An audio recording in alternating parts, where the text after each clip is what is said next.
What's going on, y'all? Real quick. So I've been playing this video game from the 90s called Ready to Rumble Boxing, right? And for those of y'all who grew up in the 90s, y'all know what I'm talking about, right? And yes, I've been playing it on my phone. If you're interested, just ask me how in the comments, right? But so for those of you who are familiar with spiritual warfare and so on, you know, like, yes, like we gotta battle these devils, right, spiritually, you know, through prayer and fasting and such. And I got a revelation while playing this game. So while playing, right, like, you know, I was basically knocking out competitors left and right, right? And it came to a point. Now here comes the revelation. It came to a point where I'm beating all these people, and all of a sudden I came to a dude that looked just like me.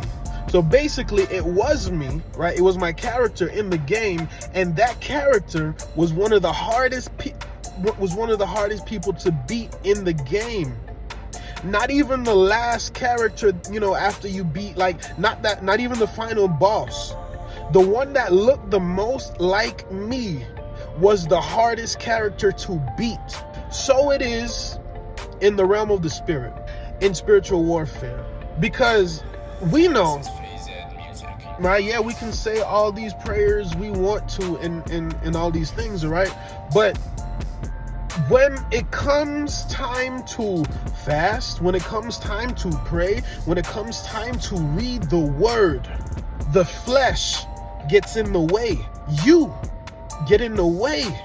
And the Bible says the spirit is willing, but the flesh is weak. The spirit is willing, but the flesh is weak. Sometimes we're not always dealing with the devil. Sometimes we're not always dealing with the principality, a power, ruler of the, you know, powers of this world and all that other stuff. No, sometimes you're dealing with you.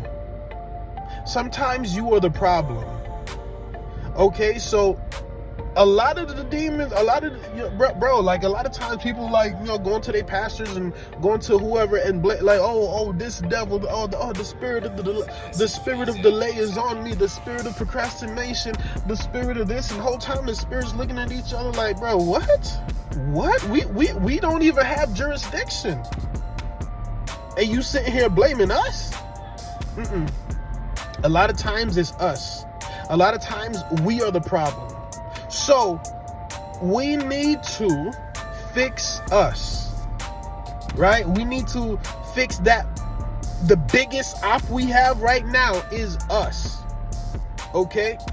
We know we need to pray. We know we need to read the word.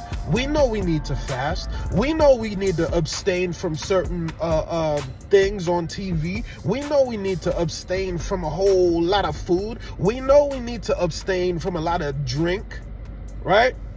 But we don't do it because the flesh is weak. So we must build up that spirit man through prayer and fasting and reading the word. And when you do those things, you lessen the flesh and you enthrone God, and then you are able to carry out those things that he has ordained and assigned for you to do, if you're a prophet, a preacher, teacher, evangelist, whatever it may be. Once you overcome you, then the rest is history, bro. The rest, it'll be like a cakewalk, for lack of a better term. It ain't the devil all the time, bro. It's you. And I'm talking to myself too, because I need that word. I know, I'm saying I need to get back into it. I know I need to get back into relation with the Lord. I know I need to get back in prayer, right? In worship, in fastings, and get back on these videos and teach and whatnot that, you know, God want me to do and whatnot. The lesson of the day, my friends, defeat the flesh and you will win the war. Defeat the flesh and you will win the war. But listen, like I always say, get up out your flesh and get in the spirit. God bless you.